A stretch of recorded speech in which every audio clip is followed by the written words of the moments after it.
नसणार आहे. वसुदेवसुतं देवं कंसचाणूरमर्दनं देवकी परमानन्दं कृष्णं वन्दे जगद्गुरुं. गुरुर्ब्रह्मा गुरुर्विष्णुः गुरुर्देवो महेश्वरः गुरुः साक्षात् परब्रह्म तस्मै श्रीगुरवे नमः. शान्ताकारं भुजगशयनं पद्मनाभं सुरेशं विश्वाधारं गगनसदृशं मेघवर्णं शुभांगं लक्ष्मीकान्तं कमलनयनं योगिभिर्ध्यानगम्यं वन्दे विष्णुं भवभयहरं सर्वलोकैकनाथं. यं ब्रह्मा वरुणेन्द्ररुद्रमरुतस्तुन्वन्ति दिव्यैस्तवैर्वेदैः साङ्गपदक्रमोपनिषदैर्गायन्ति यं सामगाः. ध्यानावस्थिततद्गतेन मनसा पश्यन्ति यं योगिनो यस्यान्तन्न विदुःसुरासुरगणा. देवाय तस्मै नमः. देवाय तस्मै नमः. जय श्रीकृष्ण. सर्व श्रोत्यांना आणि भगवद्गीता भक्तांना सादर वंदन. आज 6 जून गुरुवार. त्या गुरूंना वंदन करूया. सगळ्यांना शुभेच्छा देते आणि 30व्या श्लोकाचं थोडंसं काही विवरण राहिलं असेल तर ते जरा बघूया. सात्विकी बुद्धी कशी आहे हे आपण काल पाहत होतो. त्याच्यावरचं भरपूर ज्ञानदेवांचं किंवा त्यांचं काही विवरण आहे. पण मी म्हटलं होतं की आता आपलं दुपारी ज्ञानेश्वरीत होतंच तर फार त्याच्याबद्दल बोलायला नको. पण प्रवृत्ती आणि निवृत्ती, कार्य आणि अकार्य, भय आणि अभय, सगळ्या गोष्टीच्या विरुद्ध आहेत. त्याचा विवेक करणारी, विचार करणारी, समजून घेणारी अशी जी बुद्धी आहे, बंध म्हणजे काय आणि मोक्ष म्हणजे काय हे जी व्यवस्थित समजून घेते, हे जिला छान समजतं, ती बुद्धी म्हणजे सात्विकी बुद्धी आहे. आणि म्हणून आपण पाहिलं होतं की नित्य नैमित्तिक कर्म, आपण ती कोणती कर्म करायची, दानधर्म कसा करायचा, श्राद्ध तर्पण कसं करायचं आणि हे नियमानं करायचं. काही लोक म्हणतात अहो 40 वर्ष केलं आता अजूनही आम्हीच करायचं का. ही जी बुद्धी आहे ना, ही काही सात्विक बुद्धी नाही आहे. आपण आपल्याला जोपर्यंत आयुष्य आहे, जोपर्यंत आपल्याला देवानी संधी दिलेली आहे, तोपर्यंत आपल्याला जेवढं करता येईल तेवढं करावं. अगदी साधा एक आजचा किस्सा सांगते. मागे मी कधीतरी सांगितलेला होता.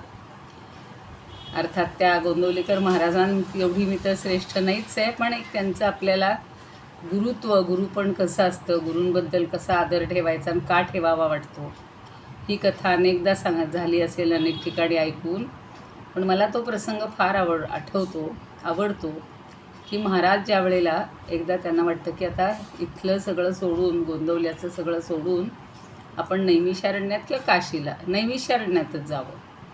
आणि म्हणून ते सगळ्यांची मनाची तयारी करतात. पण सगळी लहान मुलं, बायका, सगळे त्यांचे भक्त अक्षरशः पाया पडून आणि गळ्यात मिठी मारून रडायचे की तुम्ही जाऊ नका महाराज, तुम्ही आम्हाला सोडून जाऊ नका. तर महाराज म्हणतात की असं कसं, आता तुम्ही ते आपल्या देवाला सांभाळा, म्हणजे देवाचं सगळं करा व्यवस्थित, जे येतील भक्त वगैरे त्यांना जेवू खाऊ घाला, सगळं इथं काही कमी पडणार नाही. तरी सगळे म्हणतात नका जाऊ नका म्हणून. ते रामालाही सांगतात रामा मी आता निघालो, आणि टांग्यात बसतात आणि वेशीपर्यंत जातात. म्हणजे अजून सीमा ओलांडायची आहे. त्याच्यातच एक मनुष्य धावत येतो आणि म्हणतो, तर महाराज म्हणतात का रे, काय एवढं धावत का आलायस, काही विसरलं का माझं. नाही म्हणे, श्रीरामांच्या डोळ्यातून अश्रूंचा प्रवाह येतोय म्हणे, अश्रू वाहत आहेत, डोळ्यातनं पाणी येते आणि ते थांबायलाच तयार नाही. तुम्ही जसे निघाला तसं रामाच्या डोळ्यातनं पाणी येते. आता हे ऐका, आपल्याला ह्या गोष्टीवर विश्वासही बसणार नाही, पण ही घटना घडलेली आहे. त्यांनी तसाच टांगा परतवला, परत आले तर खरंच पाहिलं तर डोळ्यातून अश्रूच्या धारा ओघळत होत्या. मग ते गेले, पहिल्यांदा हातपाय धुतले, तिथे आपले कपडे बदलले, देवाचे पूजेसाठी जे घालायचे ते कपडे घातले, सोहळ्यातले वगैरे स्नान केलं आणि पटकन रामाजवळ गेले. म्हणे रामा, तुझ्या जर मनात नसेल ना तर मी नाही जाणार. आणि मी त्यांनी स्वतःच्या उपरण्याने त्याचे डोळे वगैरे पुसले, लहान मुलाचे कसे आपण पुसतो तसे. आणि तुला जर इतकं वाईट वाटत असेल मी बाहेर जातो आहे, लांब जातो आहे त्याचं, तर मी नाही जाणार. आणि खरंच रामाच्या डोळ्यातले अश्रू येण्याचे थांबले. मग महाराजांना इतका आनंद झाला की देव आपल्यावर, म्हणजे आपल्याला वाटतं की आपण देवाचं करतो, देवाला भक्ताबद्दल जास्त प्रेम असतं. आणि हा जो सात्विक भाव आहे ना, हा सात्विक बुद्धीमुळंच येतो. एखादा म्हणला असता जाऊ दे आता किती वर्ष मी करायचं, केलं की आत्तापर्यंत, आता करतील ना नवीन भक्त, आणि मीच काय मगता घेतला आहे का, असे लोक बोलतात बघा. आता राजसी बुद्धी आपल्याला शिकायची. तर हे सगळं जे पाहिलं ना, तसं आमच्या इथे गणेश मंदिर आहे. आणि आता मलाही खरं सांगू का, मलाही असं जास्त काळ सोडून जायला आवडत नाही. पण म्हटलं जाऊ दे, जाताना एकदा कालही ते जेवढी जमली तेवढी पूजा केली, आरती केली. आणि आज म्हटलं जाऊया. आपलं हे काय बॅग बिग भरणं हे तर काय नॉमिनल आहे, म्हणजे जेवढ्या कौतुक करू जीवाची तेवढी. आता हे अभ्यासाचं मला महत्त्वाचं घेऊन जायचं. तर म्हणून गेले आणि असंच त्याला अभिषेक घालत होते, तर ती मला आठवण एकदम आली की त्याच्या डोळ्यावरून जेव्हा असं ते पाणी गळतं आहे, खरं म्हणजे मी पाणी घालते, अभिषेक घालते, पण मला एकदम असं वाटलं की हे गणपतीच्या डोळ्यातनंच पाणी येते. आणि तेव्हा एकदम मला त्या गोंदवलेकर महाराजांची आठवण झाली की खरंच देवालासुद्धा या भावना असतात की काय, का आपण आपल्या भावना सगळ्या त्याच्यामध्ये बघतो. तर असं सगळं जे आहे ना, हे सात्विक बुद्धीमुळं रोजचं कर्म तर करायचंच आहे, देवधर्माचं करायचं आहे, आपल्या पितरांचं जो नियमित करतो, कधीही आळसात दिवस घालवत नाही. एक बौद्धिक पातळी त्याची अशी समपातळी असते, सुख दुःख सगळ्या गोष्टी त्याला दोन्ही सारख्याच दिसतात किंवा त्या समजतात. प्रवृत्ती कशाकडं पाहिजे, निवृत्ती कशाकडं पाहिजे. आणि सुखाने अगदी सुखावून जायचं, एकदम बेदरकार व्हायचं, उद्धटपणानं वागायचं, हे त्याला कधी जमत नाही. तो अत्यंत लीन असतो, नम्र असतो आणि सगळ्या गोष्टींचा उपभोग घ्यायला त्याला फार आवडत नाही. आणि आपल्या हातून कुठलंही कृत्य हे आत्मविकासाला बाधा येईल असं करता कामा नये, याची त्याला सतत जाणीव असते. आणि मुख्य म्हणजे आपलं कर्मफळ हे भगवंताला, परमेश्वराला अर्पणच करायचं. म्हणजे समोर दिसली की वस्तू लगेच ती त्याला दान देऊन टाकणार. अरे बापरे, समोर एखादी गोष्ट दिसली की ती त्याला दान देऊन टाकणार. सगळं म्हणजे असं आपल्याजवळ काही ठेवायचंच नाही आहे, ही जी वृत्ती आहे ना. म्हणून ज्ञानदेवांनी सुद्धा फार म्हटलेलं आहे, म्हणून अधिकारे मानिले, जे विधीचे निबोधे ओघे आले, ते एकची येथ भले नित्यकर्म, तेचे आत्मप्राप्ती फळ, दिठी सुनी केवळ, जे जैसे काजळ से विजे तहाने, म्हणून निवृत्तीची मांडली, सुनी प्रवृत्ती तळी, ये कर्मी बुडगुळी, द्यावी की नाना पथ्येसी औषध आहे, तरी रोगे दाटलाही जिये, कामीना जिव्हाळा होये जळाचा परी. दादा मी हा फोन घेते आणि परत आपल्याला चालू करून द्या जर गरज पडली तर. काका क्लास झाल्यावर बोलते मी तुमच्याशी. हॅलो, क्लास झाल्यावर बोलते, क्लास झाल्यावर. हां.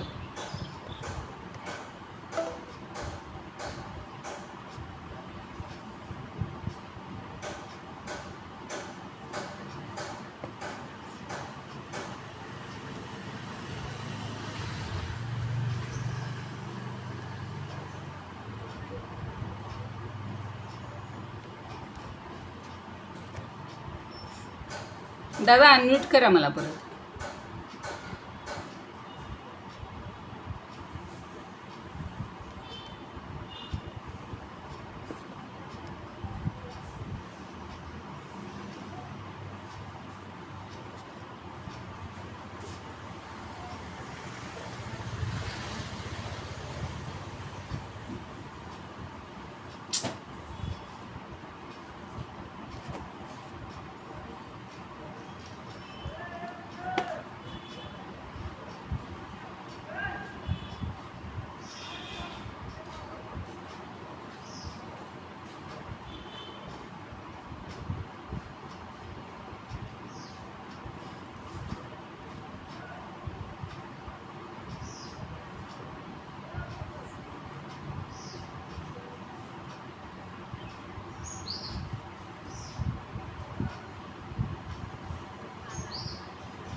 हॅलो, येतोय आवाज?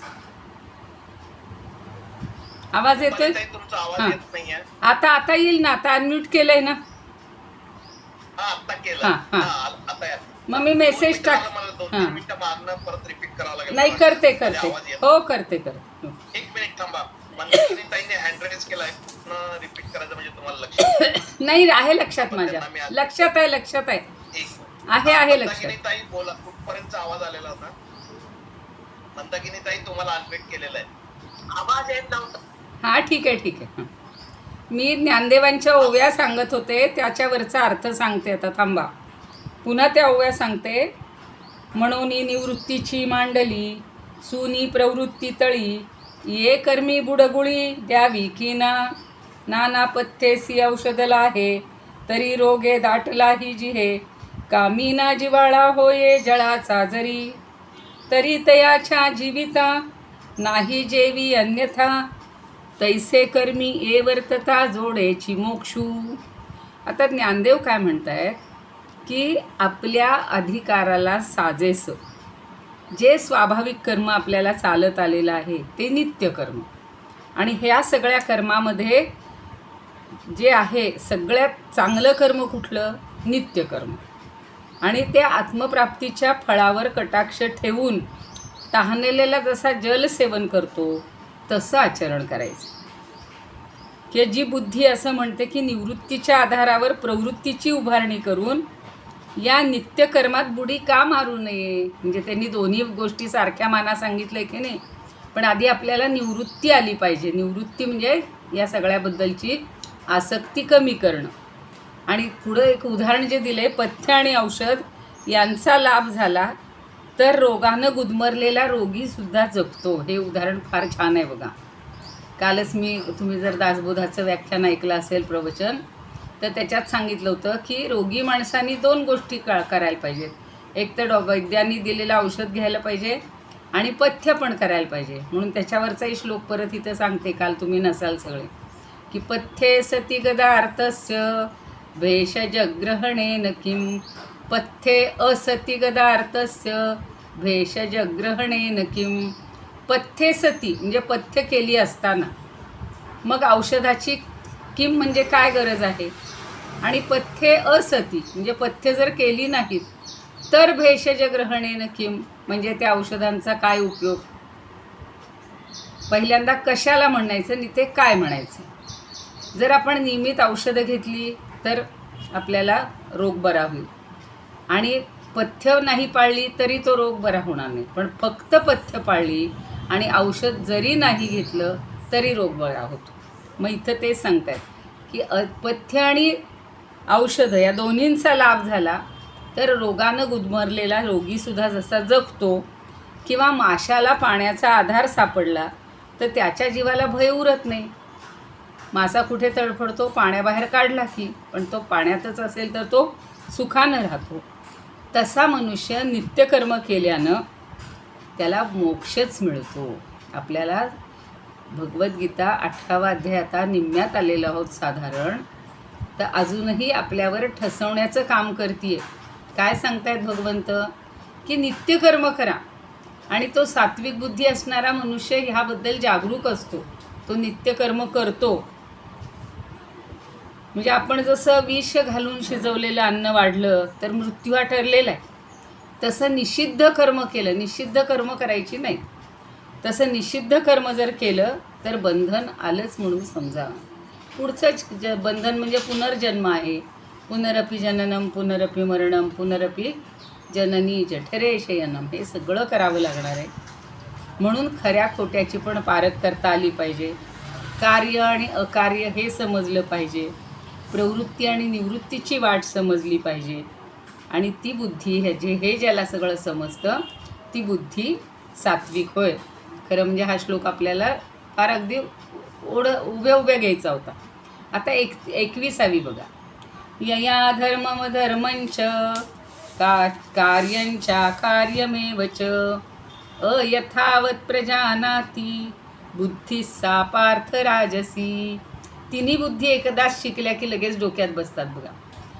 यया म्हणजे जिच्यामुळं, धर्मम अधर्मंच धर्म आणि अधर्म, कार्यं च अकार्यंच, कार्य आणि अकार्य, अयथावत प्रजानाती, या दोन्हीतला फरक अयथावत म्हणजे अयोग्य पद्धतीनं, अयोग्य रीतीनं, प्रजानाती म्हणजे जाणतो, चांगल्या प्रकारे जाणतो, या दोन्हीतला फरक मी हे करू का नको, ते नको असणारं मी नको करायला, हे जेव्हा समजत नाही, नीट समजत नाही, अयथावत म्हणजे नीट प्रकारे न समजणं, न करणं, अशी जी बुद्धी आहे ती राजसी बुद्धी आहे.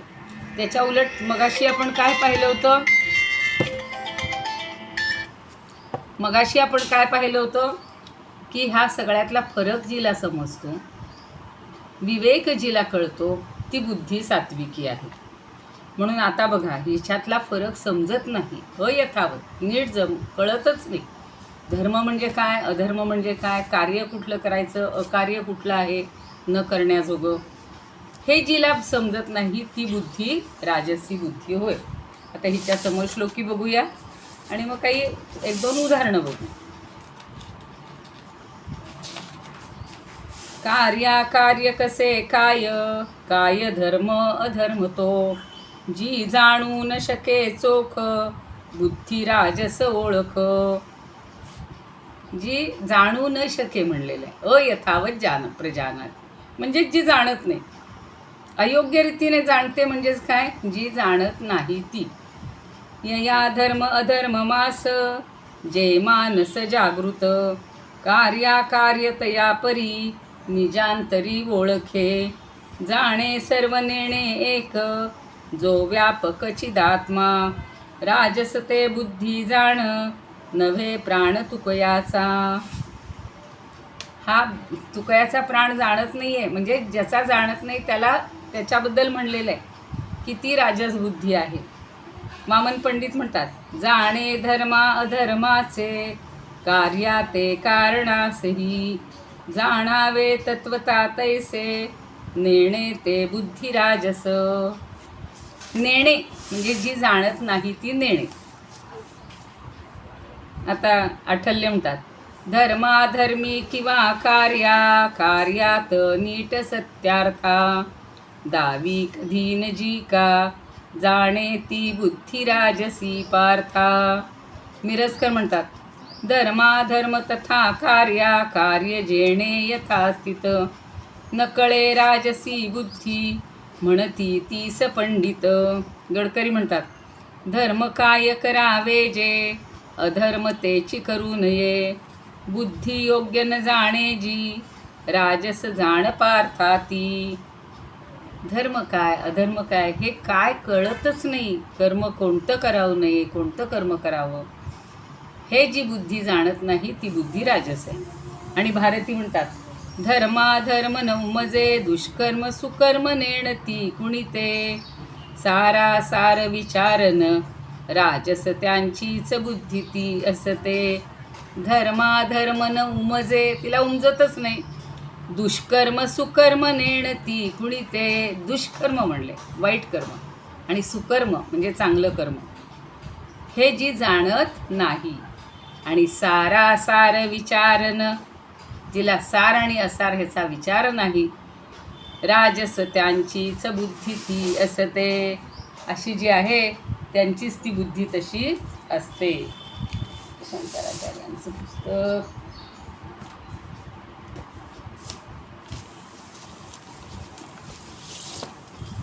सगळी आवरावरा केली, जायचे बस.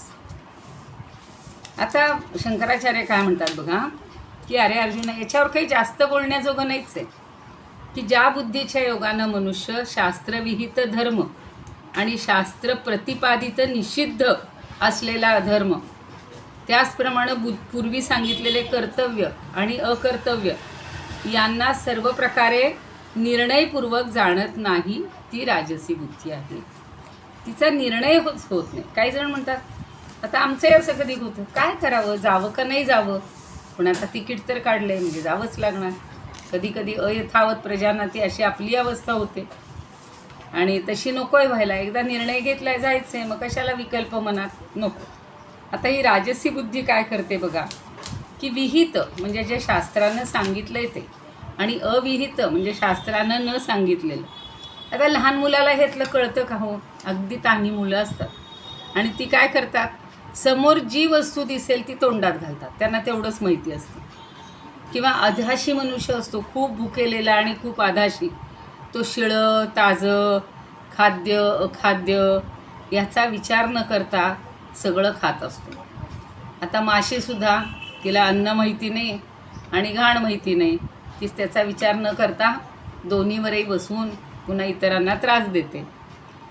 कावळा काय, वाढलेलं काकबली देतात तो, किंवा जे काही खराब असेल ते ओकलेलं वगैरे तेही सगळं तो खात राहतो. त्याला काही विचार असतो का हो? नसतो. किंवा घरंदाज आणि जो अत्यंत निकृष्ट मनुष्य आहे त्याला बाजार बसवी म्हणतात, बाजार बसवी स्त्री, यांच्यात फरक करत नाही. म्हणजे जो कामुक मनुष्य आहे त्याला सगळे सारखेच. भीक मागणारा आणि कोणाच्याही दारापुढे उभा राहतो. कुत्रा पाणी पिताना स्वच्छ आणि घाण याचा विचार करत नाही. तशी राजस बुद्धी, इतकी उदाहरणं दिलेली आहेत बघा, तशी राजस बुद्धी ही कर्माचा आणि अकर्माचा विचारच करत नाही.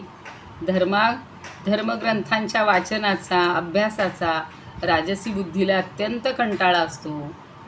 आणि आपल्यासारख्यांना वाटतं बघा, आता हे झालं की ते वाचावं, ते झालं की ते वाचावं, काहीतरी मनामध्ये सतत चांगला विचार करावा आणि ज्या गोष्टीतून फायदा आहे त्याच कर्माचं आचरण करायचं, असे संस्कार राजसी बुद्धीवर झालेले असतात. योग्य अयोग्य विधी निषेध यांना ही राजसी बुद्धी विचार करत नाही. सकाम कर्मामध्येच ती गुंतलेली असते.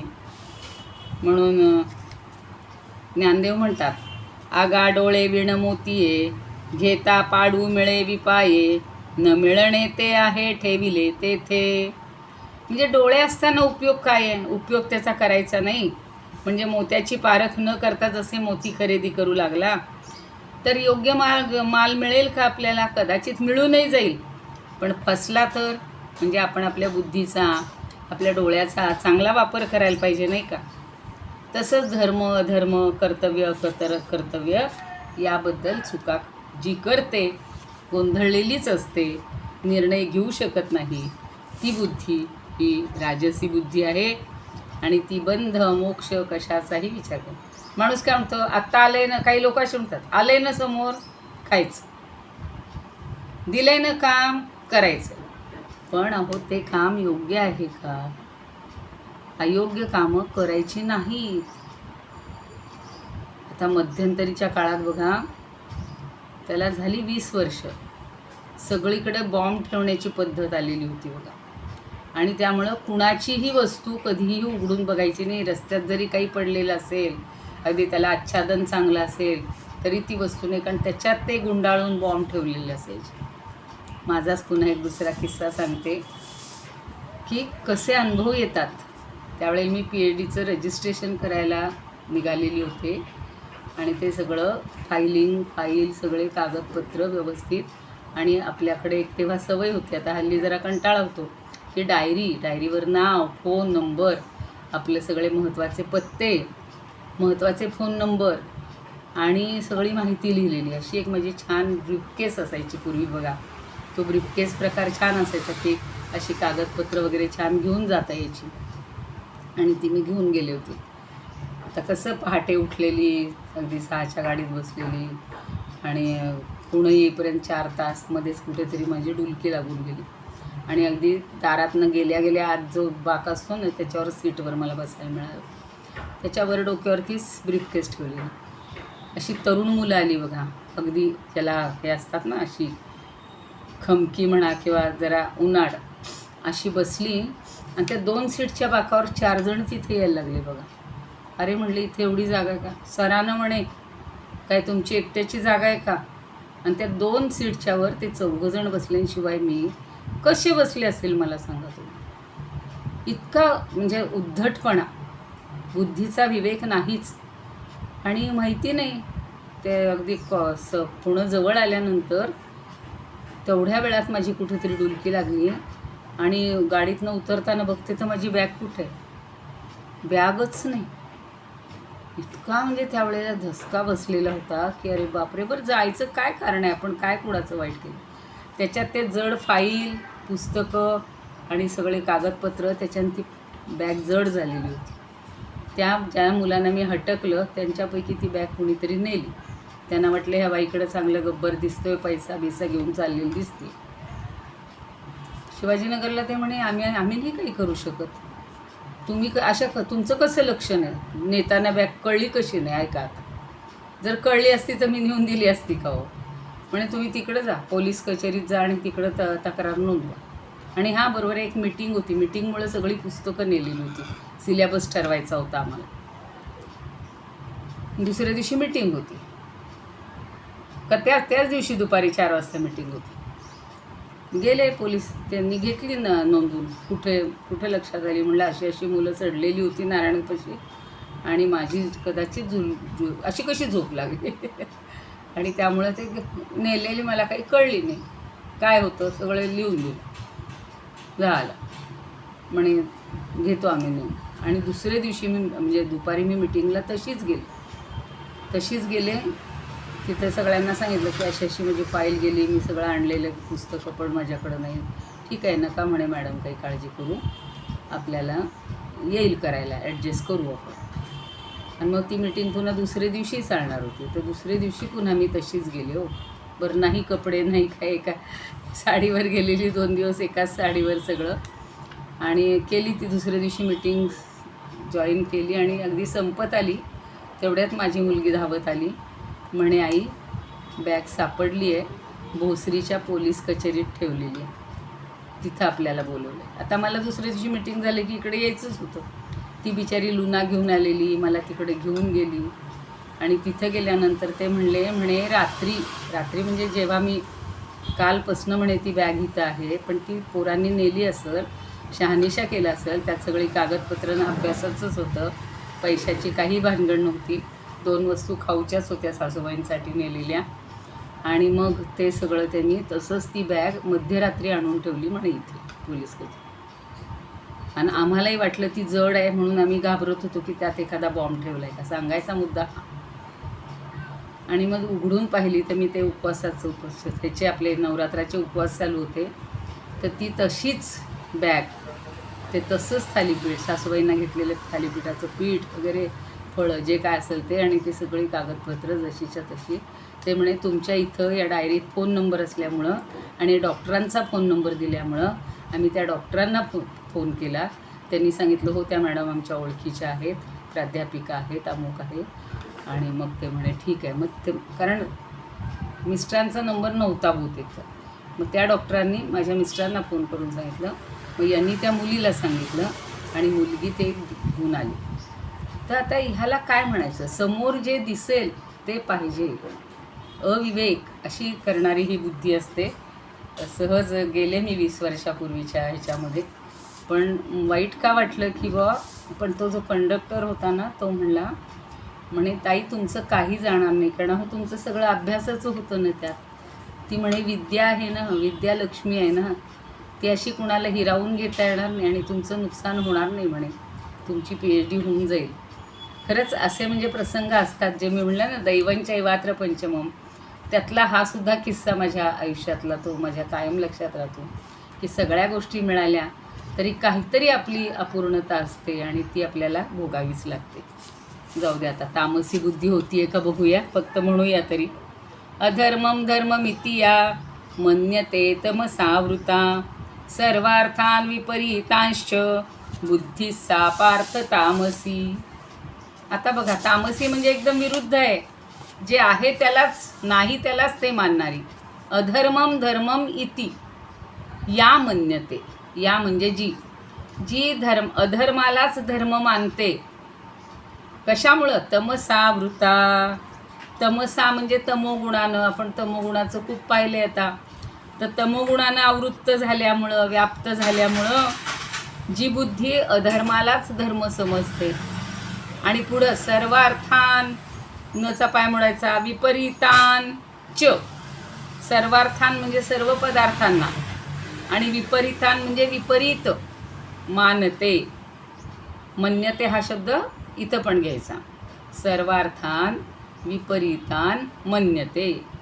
सगळ्या गोष्टींना जी विपरीत म्हणजे उलटं मानते, चुकीचं मानते, अशी जी बुद्धी आहे ती तामसी आहे. म्हणजे चांगल्याला वाईट समजणारी, वाईटाला चांगलं समजणारी, आत्ता सांगितलं तसं अधर्मालाच धर्म मानणारी, वाईट गोष्टी, वाईट विचार, वाईट कर्म तेच चांगलं मानणारी, आत्ता जसं सांगितलं तसं. आणि मग त्या पोरांना काही पदरात पडलं नाही, त्यामुळे त्यांनी काही त्यातल्या वस्तू नेल्या नाहीत. जशी पॅग लावलेली होती तशीच ठेवलेली होती व्यवस्थित. तर आता हा एक किस्सा तुम्हाला सहज सांगितला, पण अशा रोज घटना घडतात. आणि अधर्मालाच धर्म मानणारी अशी काही मंडळी असतात, अशांची काही बुद्धी असते आणि ती तमोगुणाने व्याप्त झालेली असते. तमोगुण सगळं वाईटाचंच आहे की नाही, चांगलं काही तिथे नसतंच. सगळ्या गोष्टी विरुद्ध विपरीत मानणारी. आता बघा, एखादी व्यक्ती थोडी येरागबाळ्या वेशात असेल तर हे म्हणतील काय बावळट आहे, काय भिकार आहे, असे भाषा वापरतात. आणि तो अत्यंत विद्वान असतो, पण त्याच्यापर्यंत जाऊन त्याला समजून घेणं हे सुद्धा त्या लोकांना जमत नाही. ती बुद्धीच तशी त्यांची खोती बुद्धी असते एकदम. बरं, समश्लोकी बघूया. धर्ममानी अधर्मास अंधारे भरली असे. आता तमोचा अर्थ यांनी अंधार घेतलाय. अर्थ जी उलटा देखे बुद्धी तामस ओळख, जी अर्थ उलटा घेते. आता संत तुकाराम म्हणतात, आता अधर्मा ते धर्म नेणे वर्म दुरात्मा, वागे विपरीत अर्थी तो परमार्थी पाहेना, अविद्या व्याली गुंडे विख चढे गर्वाचे. विख म्हणजे विष, गर्वाचं विष चढतंय त्याच्या ठिकाणी. वेदशास्त्र निंदी जास ते तामस गा बुद्धी, आता ऐका सत्वगुण उण खूण तुकयाची. काही उण असेल तर ते सगळं तुकयाचं आहे. गोखले म्हणतात, अज्ञानावृत होऊनी अधर्मा धर्म मानिते, अज्ञानावृत होऊनी अधर्मा धर्म मानिते, सर्वार्था उलटे मानी पार्था ती बुद्धी तामस. सेनापती बापट म्हणतात, अधर्मा धर्म समजे अज्ञान तमी कोंडली, उलट्या सर्व ही गोष्टी जाणे ती बुद्धी तामसी. किंवा नंदापुरी म्हणतात, अधर्मास जी धर्म मानिते सदा बुद्धी जी तमावृता, सकल ही अर्था विपरीत समजे बुद्धी तामसी ती पार्था. सगळ्या अर्थांना म्हणजे सगळ्या गोष्टींना ती विपरीतच समजते. कधी तिला मनात चांगलं येणारच नाही. किंवा हरिपंडित म्हणतात, जिया जाणीजे धर्म तोही अधर्म, तैसा जाणीजे अन्य तो सर्व धर्म, अकार्यासी जे कार्य कार्यासी अन्य, अशा जाणती तामसी बुद्धी शून्य. अशा तामसी बुद्धी अगदी शून्य असतात, शून्यासारख्या असतात, त्यांना कशाचंही ज्ञान होत नाही असं म्हटलेलं आहे.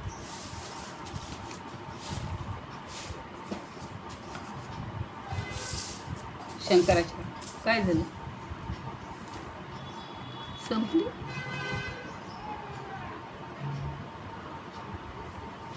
योगेशं सच्चिदानंदं वासुदेवं व्रजप्रियं धर्मसंस्थापकं वीरं कृष्णं वन्दे जगद्गुरुं. ॐ पूर्णमदः पूर्णमिदं पूर्णात् पूर्णमुदच्यते पूर्णस्य पूर्णमादाय पूर्णमेवावशिष्यते. ओम शांती शांती शांती. जय श्री कृष्ण.